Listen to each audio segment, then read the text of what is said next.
Doctor Aslam Rana होरी पंजाबी जुबान दे मन्ने परमन्ने नकाद ते तखलीककार ने। इस तो वक्त उन्होंने कुछ सूफियाना कलाम भी मुरतब किया है, जिमें कि सुल्तान बाहू का कलाम ते हाशिम शाह होरां दा कलाम भी आपने मुरतब किया। आपने PhD जोशुआ फजलदीन दी हयाती फिक्र ते फन दे सरनामे हेठ की। आप दियां तनकीद दियां किताबां रमज रवायत, रंग संग ते हर्फ हकीकत ने। इस तो वक्त आपने शायरी भी की थी ते नज़मां दा बहुत सोहना मजमुआ तफदी तरेल दे सरनामे हेठ भी छापे चढ़ चुके हैं।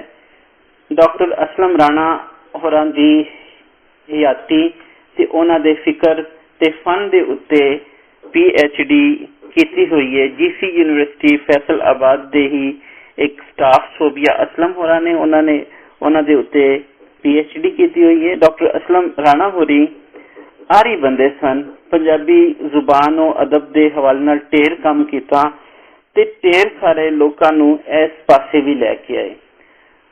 डॉक्टर नाहिद शाहिद वर्गे पंजाबी सेवक शायर ते कामे वो कहंदे हुंदे सन कि मैनू असलम राणा ही इस पासे लैके आए। असलम राणा होरी पंजाबी प्यारे सन, पंजाबी सूझवान सन, पंजाबी नकाद सन, वधिया पंजाबी शायर सन। उन्होंने ढेर भरवां काम जिहड़ा है वो पंजाबी जुबानो अदब के हवाले नाल कीता है। अज असीं जिहड़ा उन्हां दा मजमून पढ़ना है वो है पंजाबी लोक अदब उत्ते इस्लामी असरात। इस्लाम ने जिथे पंजाब के वसनीकां कहंदे ने रहन वाले नूं, जिहड़े उत्थों दे बशिंदे हुंदे ने, दी समाजी, सकाफती, सियासी ते मुआशी सूरत हाल नूं बदल के रख दिता। उत्थे हयाती दे हर पक्ष विच इहदे असर गूढ़े अंदाज नाल दाखिल होए। जिहड़े पंजाब अंदर जिहड़े इस्लाम दे प्रचारक आए सन, इस्लाम फैलान आए सन, वो हिंदुस्तान के अंदर पंजाब दे विच आने वाले लोग, कुछ लोग ते हजूर पाक दी हयाती विच ही आना शुरू हो गए। बाकायदा हजरत उमर रजी अल्लाह तआला अन्हु दे दौर दे विच बाकायदा जिहड़े ने जत्थे प्रचार करन लई इत्थे भेजे गए। उन्होंने इत्थे आके डेरे लाए। फिर पंजाब दे विच भी इस्लाम अपड़िया ते लोकां ने तड़ाताड़ इत्थे इस्लाम कबूल करना शुरू करता। जदों कोई नवां मजहब आंदा है, उहदे समाज दे उत्ते, उहदे रहन सहन दे उत्ते, उहदे कमान दे उत्ते, खान पकान दे उत्ते भी उहदे असरात होंदे ने। ते इस्लाम जिहड़ा मजहब है उस दे असरात इहदे वसनीकां दे उत्ते होना जिहड़ा है आम एक फितरी गल सी। ते इत्थों दे लोकां ने इस मजहब नूं कबूलिया और तड़ातड़ लोग जिहड़े ने ओह इहदे जिहड़े ने ओह मजहब मनन वाले हो गए। फिर अज असीं देखने आ कि जिन्ने सूफी शायर पंजाबी जुबानो अदब दे विच है ने, ओह धरती उत्ते किसी होर जुबान दे विच नहीं मौजूद। इहदे विच एक ते इस्लाम दा बहुत वड्डा किरदार सी, दूजा कि यह धरती इन्नी जरखेज सी कि इस धरती के जिहड़े वासी सन उन्हां दी सियानत, उन्हां दी सूझबूझ इन्नी वध सी कि उन्हां ने इस्लाम नूं खिड़े मत्थे कबूलिया ते फिर इस दा प्रचार भी पूरे दुनिया दे विच जिहड़े ने उस दे प्रचारक भी बन गए ते अज तिकर इस दे प्रचारक भी ने।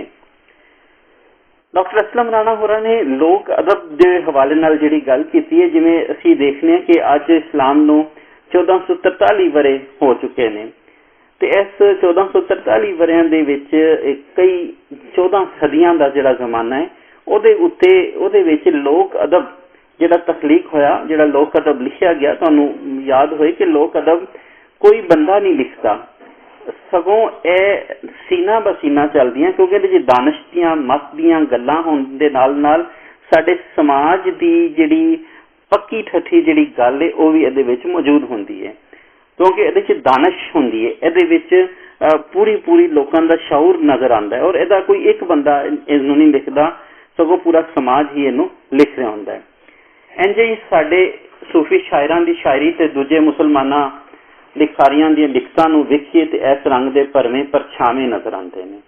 जदों असीं देखने आ, एक ते गनान एक शायरी सी जिहड़ी इस्माइली सूफी कर रहे सन, उस तो बाद बाकायदा शायर जिहड़े साडे कोल नज़र आ रहे ने, शाह शाम सब्जवारी ने, जिहड़े बाबा फरीद ने, इस तो वक्त सुल्तान बाहू, शाह हुसैन, बुल्ले शाह वारिस, शाह ख्वाजा गुलाम फरीद, मियां मोहम्मद बख्श, आसिम शाह, जिहड़े सारे एक लड़ी नज़र आती है सूफियां दी, उहदे उत्ते इस्लाम दा जिहड़ा प्रचारिक ढंग है वो सब तो वध जिहड़ा उगड़मा नज़र आंदा है।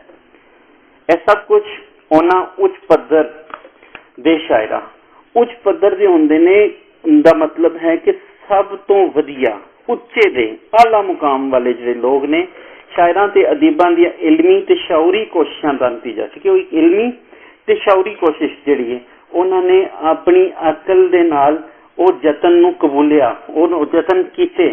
तुसीं देखो इस्लाम जिहड़ा है वो पूरी दुनिया दे विच उहदे प्रचारक गए, पर जिस तरह पंजाब वासियों ने उसनूं कबूलिया, उसनूं अपने अंदर जिहड़ा वसाया और फिर उसनूं अपने समाज, सकाफत, सियासत, मुआशरत, जिंदगी के हर खेतर विच जिहड़ा कबूलिया, उस तरह घट ही किधरे होर नज़र आंदा है।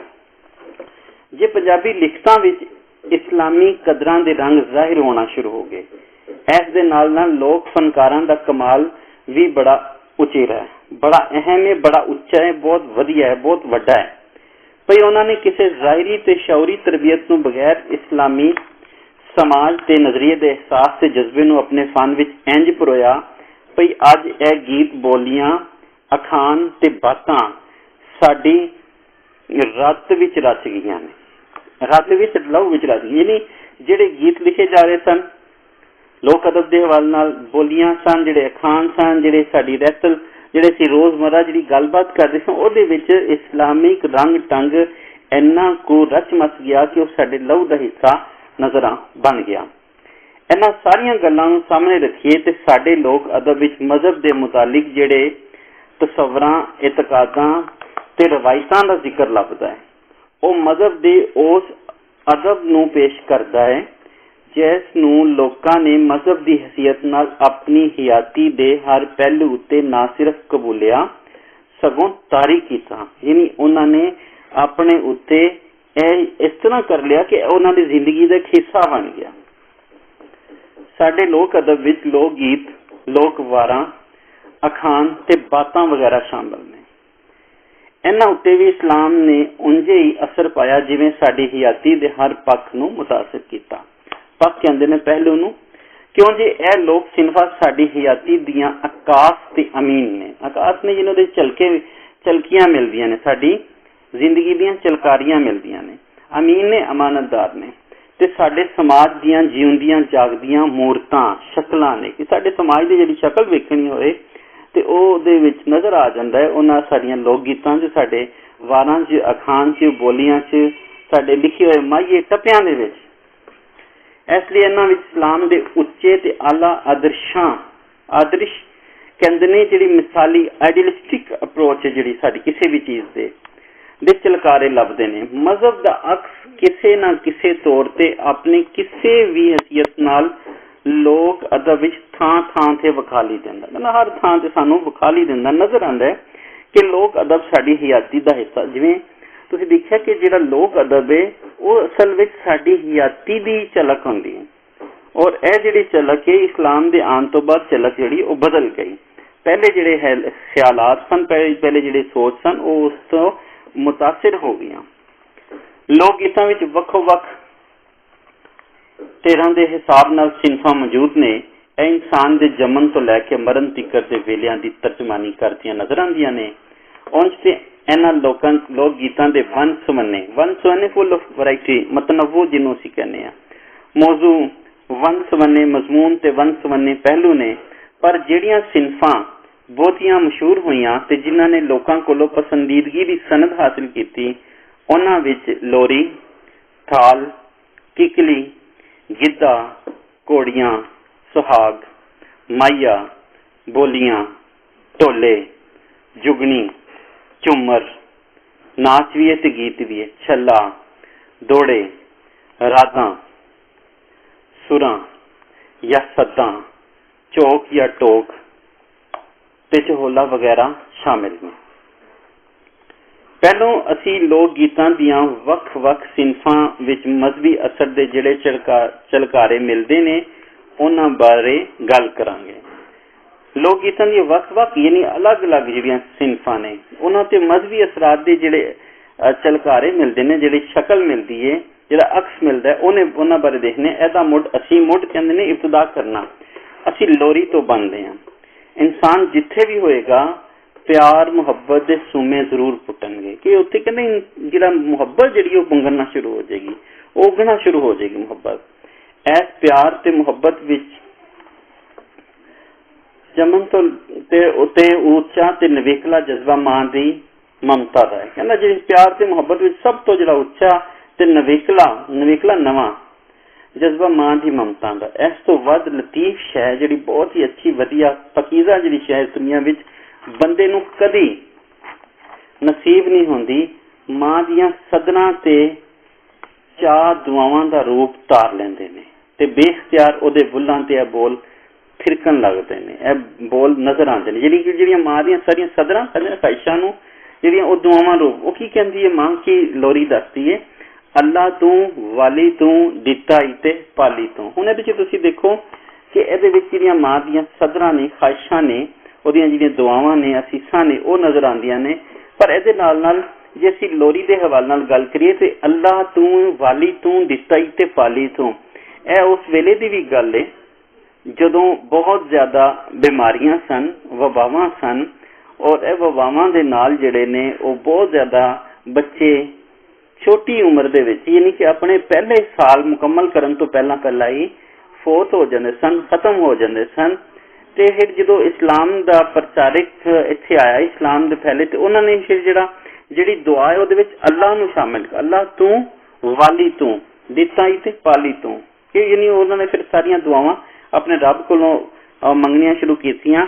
ਯਾਨੀ ਕਿ ਉਹ ਤੁਸੀਂ ਦੇਖਦੇ ਹੋ ਕਿ ਉਹ ਇੱਕ ਵਹਦਾਨੀਅਤ ਦਾ ਵੀ ਇਹਦੇ ਵਿੱਚ ਜ਼ਿਕਰ ਹੈ, ਔਰ ਆਪਣੀਆਂ ਸਾਰੀਆਂ ਖਾਹਿਸ਼ਾਂ, ਆਪਣੀਆਂ ਸਾਰੀਆਂ ਸਦਰਾਂ ਇੱਕੋ ਹੀ ਜ਼ਾਤ ਕੋਲੋਂ ਪੂਰੀਆਂ ਕਰਨ ਦਾ ਜਿਹੜਾ ਸਬਕ ਹੈ ਉਹ ਵੀ ਇੱਥੋਂ ਮਿਲਦਾ ਹੈ। ਇਸੇ ਤਰ੍ਹਾਂ ਦਾਦੀ ਮਾਂ ਜਾਂ ਨਾਨੀ ਮਾਂ ਸਵੇਰ ਦੇ ਘਰ ਦੇ ਨਿੱਕੇ ਨਿੱਕੇ ਬਾਲਾਂ ਨੂੰ ਆਪਣੇ ਗੋਡੇ ਮੁੱਢ ਲਾ ਕੇ ਲੋਰੀ ਸੁਣਾਉਣ ਦੇ ਨਾਲ ਤੌਹੀਦ ਤੇ ਰਸਾਲਤ ਦਾ ਦਰਸ ਵੀ ਦਿੰਦੀ ਹੈ। ਜਿਵੇਂ ਦਿਨ ਚੜਿਆ ਭਾਗੀ ਭਰਿਆ, ਸਾਡਾ ਨਬੀ ਮੱਕੇ ਵਿੱਚ ਵੜਿਆ, ਉਸ ਦਰਬਾਰ ਤੇ ਕਲਮਾ ਪੜਿਆ, ਪੜ ਲਾ ਇਲਾਹਾ ਇਲੱਲਾਹ ਮੁਹੰਮਦ ਪਾਕ ਰਸੂਲ ਅੱਲਾਹ। ਲੋਰੀ ਦਾ ਇੱਕ ਹੋਰ ਨਮੂਨਾ ਮੁਲਾਜ਼ਾ ਕਰੋ। ਇਸ ਲੋਰੀ ਵਿੱਚ ਅੱਲਾਹ ਤਾਲਾ ਦੀ ਹਾਕਮੀਅਤ ਦੇ ਇਕਰਾਰ ਦੇ ਨਾਲ ਆਪਣੀ ਗੁਰਬਤ ਦਾ ਇਜ਼ਹਾਰ ਤੇ ਉਹਦੇ ਵਸੀਲੇ ਨਾਲ ਗਰੀਬੀ ਕੱਟੇ ਜਾਣ ਦੀ ਸਦਰ ਤੇ ਦੁਆ ਸ਼ਾਮਿਲ। ਤੁਸੀਂ ਦੇਖਿਆ ਕਿ ਜਿਹੜੀ ਉਸੀ ਉੱਤੇ ਜਿਹੜੀ ਲੋਰੀ ਪੜੀ, ਦਿਨ ਚੜਿਆ ਭਾਗੀ ਭਰਿਆ, ਸਾਡਾ ਨਬੀ ਮੱਕੇ ਵਿੱਚ ਵੜਿਆ, ਤੇ ਉਸਨੇ ਜਿਹੜਾ ਕਲਮਾ ਪੜਿਆ ਲਾ ਇਲਾਹਾ ਇਲਾ ਮੁਹੰਮਦ ਪਾਕ ਰਸੂਲ, ਇਹਦੇ ਵਿੱਚ ਤੁਸੀਂ ਦੇਖੋ ਪਹਿਲੀ ਜਿਹੜੀ ਸੀ ਲੋਰੀ ਸੀ ਉਹਦੇ ਚ ਤੌਹੀਦ ਦਾ ਜ਼ਿਕਰ ਸੀ ਤੇ ਦੂਜੀ ਲੋਰੀ ਦੇ ਵਿੱਚ ਰਿਸਾਲਤ ਦਾ ਜ਼ਿਕਰ ਆ ਗਿਆ। ਯਾਨੀ ਕਿ ਦੋਵੇਂ ਚੀਜ਼ਾਂ ਤੌਹੀਦ ਤੇ ਰਿਸਾਲਤ ਜਿਹੜੀਆਂ ਇਸਲਾਮ ਵਾਸਤੇ, ਈਮਾਨ ਵਾਸਤੇ ਜ਼ਰੂਰੀ ਚੀਜ਼ਾਂ ਨੇ, ਉਹਦੇ ਵਿੱਚ ਸ਼ਾਮਿਲ ਕਰ ਲਿਆ ਗਈਆਂ।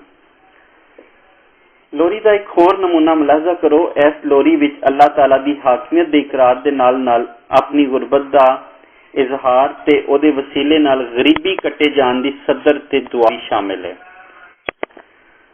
ਅੱਲਾ ਵਾਲੀ ਕੁਲ ਦਾ ਦਾਣਾ ਫੱਕਾ ਮੁੱਲਦਾ, ਕਾਲ ਨਹੀਂ ਭੁੱਲਦਾ, ਗਰੀਬਾਂ ਦੇ ਵਾਸਤੇ ਦੁਪਹਿਰੀ ਕੰਡਾ ਖੁੱਲਦਾ। ਇਹਦੇ ਵਿੱਚ ਇੱਕ ਤੇ ਗਰੀਬੀ, ਮਾੜੇ ਮਾਤੜ ਲੋਕਾਂ ਦੀ ਹਾਲਤ ਹੈ ਉਹ ਬਿਆਨ ਕੀਤੀ ਹੈ। ਫਿਰ ਉਸ ਜਿਹੜੇ ਕਹਿਤ ਦੀ ਗੱਲ, ਜਿਹੜੇ ਇੱਥੇ ਕਹਿਤ ਪੈ ਜਾਂਦੇ ਸਨ, ਜਿਹੜੀਆਂ ਇੱਥੇ ਖੁਰਾਕ ਦੀ ਜਿਹੜੀ ਸ਼ਾਰਟੇਜ ਹੋ ਜਾਂਦੀ ਸੀ, ਜਿਹੜੀ ਘਾਟ ਹੋ ਜਾਂਦੀ ਸੀ, ਉਸ ਦੇ ਹਵਾਲੇ ਨਾਲ ਬੀਤੇ ਵੇਲਿਆਂ ਦੇ ਵਿੱਚ ਉਹ ਗੱਲ ਯਾਦ ਕਰਕੇ ਕਿ ਕਹਿੰਦਾ ਕਿ ਇਨਸਾਨ ਭੁੱਲ ਨਹੀਂ ਰਿਹਾ। ਜਿਵੇਂ ਇਹਦੇ ਵਿੱਚ ਜਿਹੜੀ ਹੈ ਮਾਂ ਜਿਹੜੀ ਹੈ ਆਪਣੇ ਬਾਲ ਨੂੰ ਹਮੇਸ਼ਾ ਢਿੱਡ ਭਰ ਕੇ ਖਾਵਣ ਦੀ ਦੁਆ ਵੀ ਜਿਹੜੀ ਦਿੰਦੀ ਹੈ। ਗਿੱਧਾ ਅਲੜ ਮੁਟਿਆਰਾਂ ਦਾ ਚਾਨੀਆਂ ਰਾਤਾਂ ਵਿੱਚ ਉਹ ਨਾਚ ਹੈ ਜਿਹਦੇ ਵਿੱਚ ਹਰ ਤਰ੍ਹਾਂ ਦੀਆਂ ਕੁੜੀਆਂ ਸ਼ਾਮਲ ਹੁੰਦੀਆਂ ਨੇ। ਇਸ ਨਾਚ ਦੇ ਨਾਲ ਗਿੱਧੇ ਦੇ ਮਖਸੂਸ ਬੋਲ ਵੀ ਨੇ। ਇਹਦੀ ਲੈ ਵੱਖਰੀ ਤੇ ਨਵੇਕਲੀ ਹੈ। ਇਹ ਆਮ ਤੌਰ ਤੇ ਖੁਸ਼ੀ ਦੇ ਮੌਕੇ ਤੇ ਕੁੜੀਆਂ ਨੱਚਦੀਆਂ ਤੇ ਗਾਉਂਦੀਆਂ ਨੇ। ਗਿੱਧੇ ਦਾ ਮੁੱਢ ਅੱਲਾਹ ਤਾਲਾ ਦੇ ਨਾਂ ਨਾਲ ਸ਼ੁਰੂ ਕਰਨਾ ਜ਼ਰੂਰੀ ਸਮਝਿਆ ਜਾਂਦਾ ਹੈ। ਨਾਮ ਅੱਲਾਹ ਦਾ ਸਭ ਤੋਂ ਚੰਗਾ, ਸਭ ਨੂੰ ਇਹੋ ਸਹਾਏ ਸੋਹਣਾ ਲੱਗੇ, ਚੰਗਾ ਲੱਗੇ। ਗਿੱਧੇ ਵਿੱਚ ਉਹਦਾ ਕੰਮ ਕੀ ਭੈਣੋ, ਜਿਹੜਾ ਅੱਲਾਹ ਦਾ ਨਾਮ ਭੁਲਾਏ। ਦੋਵਾਂ ਜਹਾਨਾਂ ਦਾ ਅੱਲਾ ਹੀ ਵਾਲੀ, ਉਹਦੀ ਸਿਫਤ ਕੀਤੀ ਨਾ ਜਾਵੇ, ਅੱਲਾ ਦਾ ਨਾਂ ਲੈ ਲਵੇ ਜਿਹੜਾ ਗਿੱਧੇ ਵਿੱਚ ਆਵੇ। ਲੋਰੀਆਂ ਸੁਣਨ ਤੋਂ ਬਾਅਦ ਥਾਲ, ਕਿਕਲੀ ਖੇਡੀਆਂ ਕੁੜੀਆਂ ਜਦੋਂ ਅੱਲੜ ਮੁਟਿਆਰਾਂ ਦਾ ਰੂਪ ਵਟਾ ਲੈਂਦੀਆਂ ਨੇ ਤੇ ਫਿਰ ਭੋਲਪਨ ਦੇ ਵਿੱਚ ਆਪਣੇ ਭਰਾਵਾਂ ਦੇ ਵਿਆਹ, ਭਾਬੀਆਂ ਦੇ ਸੁਹੱਪਣ ਖੂਬਸੂਰਤੀ ਨੂੰ ਕਹਿੰਦੇ ਨੇ, ਤੇ ਆਪਣੀ ਹੋਣ ਵਾਲੀ ਸੱਸ ਨਨਾਣ ਬਾਰੇ ਗੀਤ ਆਪਣੇ ਬੁੱਲਾਂ ਤੇ ਸਜਾ ਲੈਂਦੀਆਂ ਨੇ। ਸਾਡੇ ਪੰਜਾਬ ਦੇ ਪੇਂਡੂ ਮੁਆਸ਼ਰੇ ਵਿੱਚ ਵਿਆਹ ਸ਼ਾਦੀ ਬਾਰੇ ਲੋਕ ਗੀਤ ਢੇਰਾਂ ਦੇ ਹਿਸਾਬ ਨਾਲ ਮਿਲਦੇ ਨੇ। ਇਹਨਾਂ ਨੂੰ ਲੋਕ ਗੀਤ ਵਿੱਚ ਇੱਕ ਖਾਸ ਮੁਕਾਮ ਹਾਸਿਲ ਹੈ। ਇਹਨਾਂ ਗੀਤਾਂ ਵਿੱਚ ਜਿੱਥੇ ਅਹਿਸਾਸ ਦੀ ਖਲੂਸ ਭਰੀ ਸੱਚਾਈ ਤੇ ਸ਼ਹਿਦ ਜਿਹੀ ਮਿਠਾਸ ਹੁੰਦੀ ਹੈ, ਉੱਥੇ ਹੀ ਵਿਆਹ ਸ਼ਾਦੀ ਕਿਉਂ ਜੇ ਇੱਕ ਮਜ਼ਹਬੀ ਤਕਰੀਬ ਵੀ ਹੈ ਤੇ ਇਸ ਪਰੋਂ ਇਹਨਾਂ ਗੀਤਾਂ ਵਿੱਚ ਮਜ਼ਹਬ ਦਾ ਅਸਰ ਚੋਖਾ ਹੈ। ਇਹ ਗੀਤ ਗੰਢ ਪਾਵਨ ਤੋਂ ਲੈ ਕੇ ਵੋਟੀ ਦੇ ਸਹੁਰੇ ਘਰ ਆਵਣ ਤੀਕਰ ਦੇ ਮੌਕੇ ਬਾਰੇ ਲੱਗਦੇ ਨੇ। ਗੰਢ ਪਾਉਣ ਤੋਂ ਮੁਰਾਦ ਹੈ ਕਿ ਦਿਨ ਮੁਕਰਰ ਕਰਨਾ, ਕਿ ਵੇਲਾ ਜਿਹੜਾ ਰੱਖ ਦੇਣਾ, ਮਿਥ ਦੇਣਾ ਕਿ ਅਸੀਂ ਕਿਹੜੀ ਤਾਰੀਖ ਨੂੰ ਵਿਆਹ ਕਰਨਾ ਹੈ। ਗੰਢ ਬਾਰੇ ਇੱਕ ਗੀਤ ਹੈ ਜਿਹਦੇ ਵਿੱਚ ਅੱਲਾਹ ਤਾਲਾ ਤੇ ਰਸੂਲ ਅਕਰਮ ਸੱਲੱਲਾਹੁ ਅਲੈਹਿ ਵਸੱਲਮ ਦੇ ਹਵਾਲੇ ਨਾਲ ਵਿਆਹ ਸ਼ਾਦੀ ਦੇ ਸਾਰੇ ਕੰਮ ਕਾਜ ਸੰਵਾਰਨ ਦੀ ਇਲਤਜਾ ਲੱਭਦੀ। ਇਲਤਜਾ ਬਿਨਤੀ, ਰਿਕੁਐਸਟ, ਸਵਾਲ। ਹਰਾ ਹਰਾ ਤੂਤ ਛਾਂਗਲਾ ਲਗਰਾਂ ਲੈਣ ਹੁਲਾਰੇ, ਗੰਢਾਂ ਪਾਉਂਦੀਆਂ ਨੇ ਆਖਿਆ ਯਾ ਮੁਹੰਮਦ ਮੁਸਤਫਾ ਅੱਲਾ ਪਾਰ ਉਤਾਰੇ ਸੱਲੱਲਾਹੁ ਅਲੈਹਿ ਵਸੱਲਮ। ਇਸੇ ਤਰ੍ਹਾਂ ਜਦੋਂ ਲਾੜੇ ਸਿਰ ਸਿਰਾ ਬਣ ਕੇ ਉਹਨੂੰ ਘੋੜੀ ਉੱਤੇ ਬਹਾ ਦਿੱਤਾ ਜਾਂਦਾ ਹੈ, ਉਸ ਵੇਲੇ ਇੱਕ ਭੈਣ ਹੈ ਭੈਣ ਦੇ ਜਜ਼ਬਿਆਂ ਦੀ ਸੱਚੀ ਤੇ ਸੁੱਚੀ ਆਵਾਜ਼ ਇੰਝ ਫਜ਼ਾ ਵਿੱਚ ਖਿਲਰ ਜਾਂਦੀ ਹੈ, ਮੇਰੇ ਵੀਰ ਦੀ ਘੋੜੀ ਮਦੀਨਿਓਂ ਬਣ ਕੇ ਆਈ, ਅੱਗੋਂ ਭੈਣਾਂ ਨੇ ਰੋਕਿਆ ਵੇ ਦੇ ਜਾਈ ਵਾਗ ਫੜਾਈ। ਵਾਗ ਫੜਾਣਾ ਯਾਨੀ ਕਿ ਲਾਗ ਮੰਗਦੀਆਂ ਨੇ ਭੈਣਾਂ ਭਰਜਾਈਆਂ। ਜਿਹੜਾ ਚੜਦਾ ਘੋੜੀ ਚੜਦਾ ਹੈ, ਜਿਹੜਾ ਸਿਰਾ ਬਣ ਕੇ ਜਾਣ ਲੱਗਦਾ ਘਰੋਂ, ਉਹਦੇ ਕੋਲੋਂ ਵਾਗ ਫੜਾਈ ਲਈ ਜਾਂਦੀ ਹੈ। ਵੀਰੇ ਕੋਲੋਂ ਭੈਣਾਂ ਭਰਜਾਈਆਂ ਲੈਂਦੀਆਂ ਨੇ। ਸੁਹਾਗ ਗੀਤ ਵਿਆਹ ਤੋਂ ਕਈ ਦਿਨ ਪਹਿਲਾਂ ਹੀ ਗਾਏ ਜਾਣ ਲੱਗ ਪੈਂਦੇ ਨੇ। ਇਹਨਾਂ ਗੀਤਾਂ ਵਿੱਚ ਦਿਲ ਦੀਆਂ ਸਦਰਾਂ ਤੇ ਮਨ ਦੀਆਂ ਚਾਹਤਾਂ ਰਲੀਆਂ ਹੁੰਦੀਆਂ ਨੇ। ਇਹ ਆਮ ਤੌਰ ਤੇ ਕੁੜੀ ਦੇ ਵਿਆਹ ਤੇ ਗਾਏ ਜਾਂਦੇ ਨੇ। ਇਹਨਾਂ ਵਿੱਚ ਮਜ਼ਹਬ ਦੀ ਛਾਪ ਮਿਲ ਜਾਂਦੀ ਹੈ, ਯਾਨੀ ਕਿ ਉਹਦਾ ਅਸਰ ਮਿਲਦਾ। ਦੇਖਦੇ ਹੋ ਕਿ ਉਹਦੇ ਮਜ਼ਹਬ ਦੇ ਅਸਰ ਤੋਂ ਬਾਹਰ ਇਹ ਨਹੀਂ ਨਿਕਲਦੇ। ਸੁਹਾਗ ਦੇ ਇਹਨਾਂ ਗੀਤਾਂ ਵਿੱਚ ਦੁਆਵਾਂ ਤੇ ਅਸੀਸਾਂ ਵੀ ਹੁੰਦੀਆਂ ਨੇ, ਜਿਹੜੀਆਂ ਕੁੜੀ ਦੇ ਬਾਬਲ, ਵੀਰੇ, ਮਾਮਿਆਂ ਤੇ ਚਾਚਿਆਂ ਦੇ ਦਿਲਾਂ ਵਿੱਚੋਂ ਉੱਭਰ ਕੇ ਕੁੜੀਆਂ ਚਿੜੀਆਂ ਦੇ ਬੁੱਲਾਂ ਉੱਤੇ ਆਨ ਖਿਲਰਦੀਆਂ ਨੇ। ਯਾਨੀ ਕਿ ਉਹ ਦੁਆਵਾਂ ਅਸੀਸਾਂ ਦਿੱਤੀਆਂ ਜਾਂਦੀਆਂ ਨੇ, ਖਾਹਿਸ਼ਾਂ ਜਿਹੜੀਆਂ ਪੂਰੀਆਂ ਕਰਨ ਦੀਆਂ ਹੋਣ ਦੀਆਂ ਦੁਆਵਾਂ ਜਿਹੜੀਆਂ ਨੇ ਜ਼ਿੰਦਗੀ ਦੀਆਂ ਦੁਆਵਾਂ, ਉਹ ਸਾਰੀਆਂ ਦੁਆਵਾਂ ਇਹਨਾਂ ਨੂੰ ਦਿੰਦੀਆਂ ਨੇ।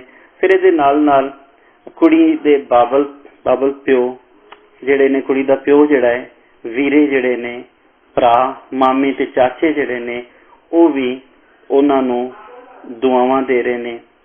ਇਹ ਗੀਤ ਹਕੀਕਤ ਦੇ ਬਹੁਤ ਨੇੜੇ ਹੁੰਦੇ ਨੇ।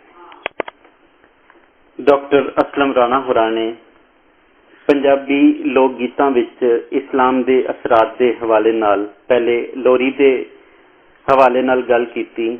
ਲੋਰੀ ਦੇ ਵਿੱਚ ਕਿਵੇਂ ਇਸਲਾਮੀ ਅਸਰਾਤ ਨੇ, ਇਸ ਤੋਂ ਬਾਅਦ ਗਿੱਧੇ ਦੇ ਵਿੱਚ ਦੱਸਿਆ, ਗੰਢਾਂ ਜਿਹੜੀਆਂ ਉਹਨਾਂ ਨੇ ਲਿਖੀਆਂ, ਸੁਹਾਗ ਦੇ ਗੀਤ ਦੇ ਹਵਾਲੇ ਨਾਲ ਉਹਨਾਂ ਨੇ ਬਿਆਨ ਕੀਤਾ।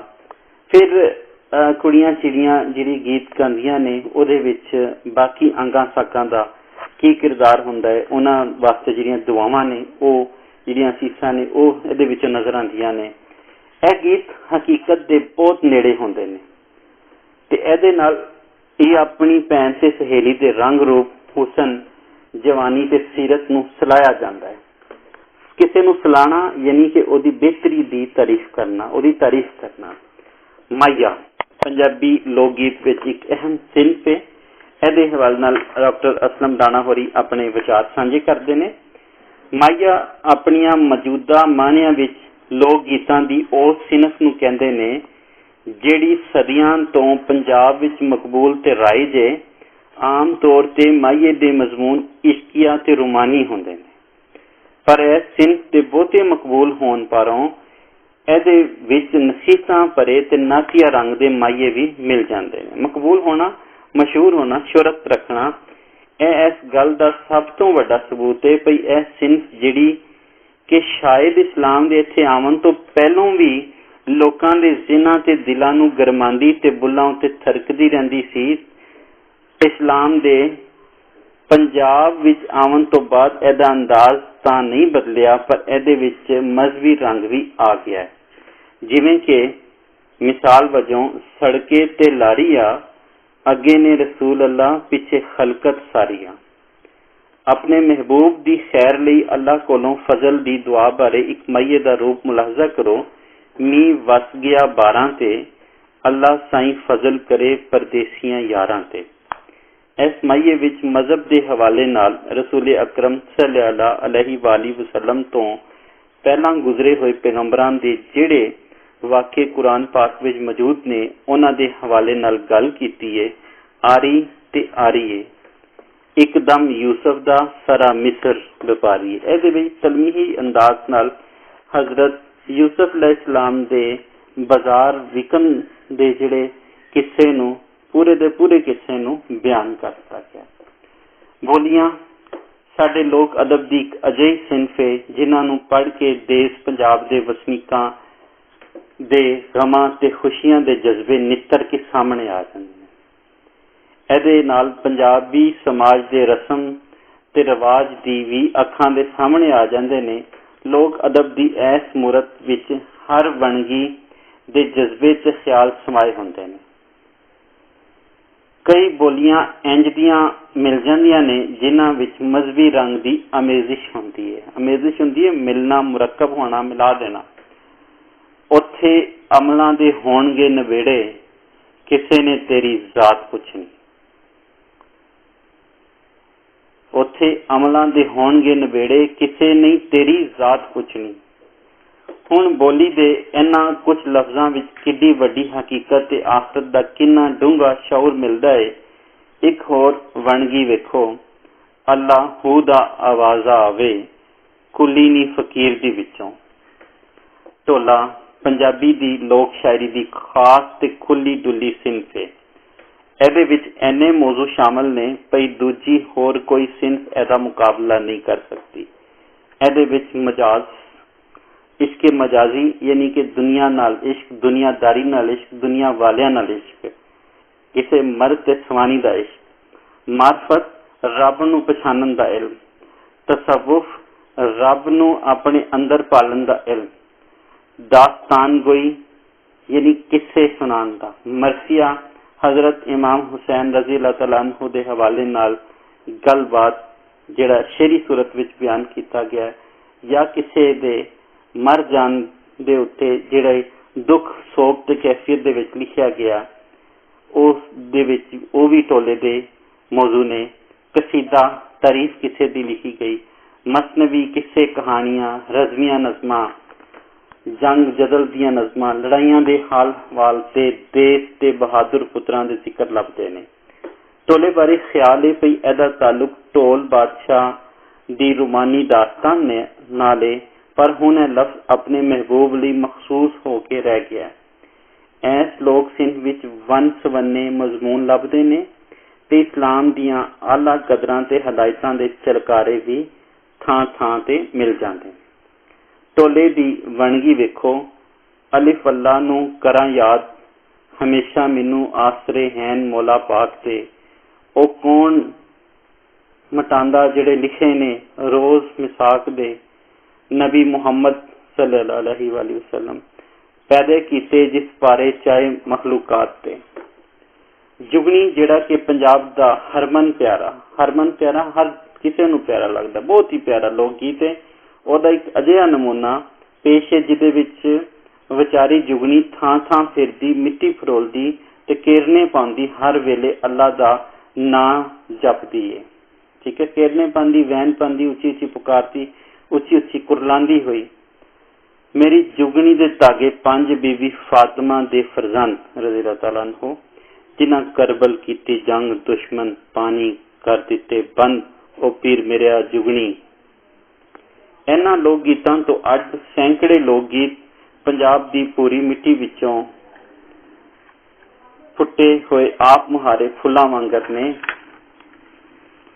सिर्फ फितरत दे गीत गांदे हवावां विच अपनियां सुरां मुलांदे नजर आउंदे ने, सगों अपनी नवेकली बाशना नाल इत्थों दे वसनीकां दे ज़हनां ते दिलां विच जज्बियां ते एहसासात दी जोत चुकांदे ने। बाशना कहंदे ने वाशना नूं, वाशना कहंदे ने खुशबू नूं। वसनीक तुहानूं दस चुके रहायशी लोग बशिंदे एहसास दी जोत जिहड़े ने एहसासां दी रोशनी चानन करन वाले रोशनी जगा दिंदे ने। अखान प्रवर्ब यानी कहावतां भी साडे लोक अदब दा अनमुल्ला सरमाया ने। अनमुल्ला जिहदी कोई कीमत नहीं, यानी बहुत ही कीमती। उंज ते खान लखां दी तादाद विच पंजाब दे हर मर्द समानी बाल अयाने ते बुजुर्ग दे मूहां उत्ते चढ़े हुए ने, पर इत्थे असीं वणगी लई कुछ अजे अखान बयान करने जिन्हां विच दीनी अकीदे ते मजहबी असर दे परछावे मिलते हैं। वणगी कहंदे ने मिसाल नूं। दो तीन बार ये लफ्ज़ है, मैं क्या किते लोग जिहड़े ने बच्चे जिहड़े ने वो परेशान ना हो जान, ते कुछ जिहड़े ने हदों वध सियाणे लोग कौमे ला के हदों वध सियाणे लोग वो वणगी नूं वंगी पढ़ते हैं। ते जरा कोशिश करो कि उन्होंने पढ़न दिओ, क्योंकि उन्होंने शायद वंगी इंज दी वंगी है। असल लफ्ज़ वणगी, वणगी कहंदे ने मिसाल नूं। अल्लाह याद ते बेड़ा पार, भुल भुलेखे अल्लाह दे लेखे, दुख उतरिया ते रब विसरिया। जिन्नी कि पहला थोड़ा थोड़ा तुहानूं मफहूम भी दसी जावां। अल्लाह याद ते बेड़ा पार, जिहड़ा अल्लाह नूं याद करदा ओहदा बेड़ा पार, यानी ओहदा हर काम 'च सफलता कामयाबी मिलती है। भुल भुलेखे अल्लाह दे लेखे, कि जे भुल भुलेखे जो काम किया तो अल्लाह के हिसाब किताब चला गया, यानी ओहदी माफ़ी हो जानी है। जे तुसीं जान बुझ के भी कोई ऐसी हरकत करो जिहदा तुहानूं इल्म भी होवे ते फिर तुसीं ओह पैड़ करो ते ओहदा गुनाह बहुत है। दुख उतरिया ते रब विसरिया, यानी रब उदों चेता है जो दुख च तकलीफ च सी, पर जिवें दुख जिहड़ा मुक गया ते रब भी भुल गया। यह नहीं, यह ना होए कि सिर्फ नमाज़ां जिहड़ियां ने उस वेले पढ़िए जान जो पेपर आ रहे हैं या फिर जो रिजल्ट आ रहा है, तो उसके बाद रब विसर जाए। रब नूं नहीं विसारना। जिक्र फिक्र तू रहो ना, गाफल दा दम दा की परवासा। की कहंदा जिक्र फिक्र तो रहो ना, ते गाफल जिहड़ा ला बेपरवाह है ਉਹਦੇ दम का कोई भरोसा नहीं, कोई भरोसा नहीं, किसी लम्हे भी बंदा मर जाएगा। जिस दम गाफल सो दम काफिर, कि जिहड़ा इंसान जिस दम गाफल होया उस दम ही काफिर है, तो जे उस दम ही मौत आ गई तो फिर ऐसी जिंदगी का की फायदा। कर ना कर अल्लाह तो डर, सीधा ही समझिए। नाले हज नाले वंश, यानी हज भी हो गया तो नाले कारोबार भी हो गया। हज ते लोकी जिहड़े ने वो जाके अपना कारोबार चमका लेंदे ने, कहंदे इस तरह का नहीं, इको ही वेले की नमाज कवेले दियां टक्करां, कि हर काम वेले दे सिर ही चंगा लगता है। जो वेला बीत जाए तो फिर वो टक्करां रह जांदियां ने, नमाज नहीं होती। हथ खाली ते रब वाली, कि जो हथ कुछ भी नहीं है इंसान दे उत्ते, गुरबत का वेला है तो फिर रब ही वाली, रब ही सब कुछ जानने वाला है, रब ही सब कुछ करता है। आखिरी पैराग्राफ है इस सबक का। जिवें कि पहला बयान किया जा चुका है, इस्लाम ने पंजाबी मुआशरे के हर पक्ष नूं मुतासिर किया, हर पहलू नूं मुतासिर किया है। यानी कि डॉक्टर असलम राणा होरां ने इस मजमून राहीं जिथे पंजाबी लोक गीतां दे हवाले नाल बयान किया, उत्थे पंजाबी लोक गीतां दे उत्ते इस्लामी असरात किवें साडी जिंदगी का हिस्सा बन गए ते किवें ओह इस्लामी जिहड़े असरात ने ओह अखानां दे विच, ओह गीतां दे विच, ओह बोलियां दे विच, ओह माहिए दे विच, ओह जुगनी दे विच, ढोले दे विच, ओह गिद्धे दे विच, साडे इत्थे जिवें गंढां पाउण दे विच, सुहाग दे गीत दे विच, सारे विच मुतासिर आ गए। क्योंकि लोक गीत जिहड़े ने ओह जिवें शुरू विच ही दस्सिया गया सी कि ओह जम्मन तो लैके मरण तिकर नाल नाल चलते हैं, कि जिन्हें साडियां रस्मां रिवाजां रीतां ने ओह लोक गीतां दे नाल नाल भी जुड़ियां होईयां ने। इत्थे असां सिर्फ लोक अदब दे हवाले नाल गल नूं नतारन दा चारा कीता है, कोशिश की है कि सिर्फ लोक अदब के हवाले नाल जिहड़े ओह गलबात होवे। यह भी नहीं कहा जा सकता कि इस जायजे विच सारा ही लोक अदब आखिया है, यानी कहते कि आ गया है, कहते ये सारा लोक अदब नहीं आ गया, यानी कोई चीज़ां जिहड़ियां ने वो बहुत ज़्यादा चीज़ां इहदे च रह भी गई ने। मतलब कि लेकिन एक जिहड़ा मोटा मोटा जिहड़ी शक्ल है, जिहड़ियां लोक अदब का जिहड़ा मुहांदरा है, जिहड़ी शक्लो सूरत है वो बन जाती है। पर कोशिश की गई है कि लोक अदब दियां काबिले जिक्र सिनफां विचों कोई रह ना जाए, कि जिहड़ी जिहदे बगैर कभी सोचा भी नहीं जा सकते। लोक अदब दे विच कोई जे याद करेगा तो सीधा पहले गल ही लोरी दी करेगा, ਨਾਲ ਹੀ ਗੱਲ ਹੀ ਉਹ ਮਾਈਏ ਦੀ ਕਰੇਗਾ, ਨਾਲ ਉਹ ਗੱਲ ਗਿੱਧੇ ਦੀ ਢੋਲੇ ਦੀ ਜ਼ਰੂਰ ਕਰਨਗੇ। ਜੇ ਸਾਰੀਆਂ ਗੱਲਾਂ ਨੇ ਉਹ ਜਿਹੜੀ ਅਹਿਮ ਜਿਹੜੇ ਇਹਦੇ ਚੀਜ਼ਾਂ ਨੇ ਉਹਦੇ ਵਿੱਚ ਉਹਦੇ ਬਾਰੇ ਗੱਲਬਾਤ ਕਰ ਦਿੱਤੀ ਗਈ ਹੈ। ਇਸ ਸਾਰੇ ਜਾਇਜ਼ੇ ਤੋਂ ਪਤਾ ਲੱਗਦਾ ਹੈ ਕਿ ਇਸਲਾਮ ਕਿਉਂ ਜੇ ਮਜ਼ਹਬ ਦੇ ਨਾਲ ਨਾਲ ਦੀਨ ਵੀ ਹੈ ਤੇ ਜ਼ਿੰਦਗੀ ਗੁਜ਼ਾਰਨ ਦਾ ਰਸਤਾ ਵੀ ਹੈ। ਇਸ ਕਰਕੇ ਜਦੋਂ ਕੋਈ ਬੰਦਾ ਇਸਲਾਮ ਦੇ ਦਾਇਰੇ ਵਿੱਚ ਦਾਖਲ ਹੋ ਜਾਂਦਾ ਹੈ, ਇਸਲਾਮ ਕਬੂਲ ਕਰ ਲੈਂਦਾ ਹੈ, ਤੇ ਉਹਦੀ ਰਹਿਤਲ ਵੀ ਇਸਲਾਮ ਦੇ ਹਦਾਇਤ ਦੇ ਤਾਬੇ ਹੋ ਜਾਂਦੀ ਹੈ। ਰਹਿਤਲ ਰਹਿਣ ਸਹਿਣ, ਉੱਠਣ ਬਹਿਣ, ਖਾਣ ਪੀਣ, ਕਿਉਂਕਿ ਇਹਦੇ ਨਾਲ ਹੀ ਸਾਡੀਆਂ ਰੀਤਾਂ ਰਿਵਾਜਾਂ ਜੁੜੀਆਂ ਹੋਈਆਂ। ਕਹਿੰਦਾ ਕਿ ਜਦੋਂ ਕੋਈ ਇਸਲਾਮ ਦੇ ਦਾਇਰੇ ਵਿੱਚ ਸ਼ਾਮਲ ਹੋ ਗਿਆ ਤੇ ਫਿਰ ਉਹਦੇ ਸਾਰੇ ਜਿਹੜੇ ਕਾਰੇ ਨੇ, ਉਹਦੇ ਜਿਹੜੇ ਕੰਮ ਨੇ, ਉਹ ਵੀ ਇਸਲਾਮ ਦੇ ਮੁਤਾਬਿਕ ਹੋ ਗਏ।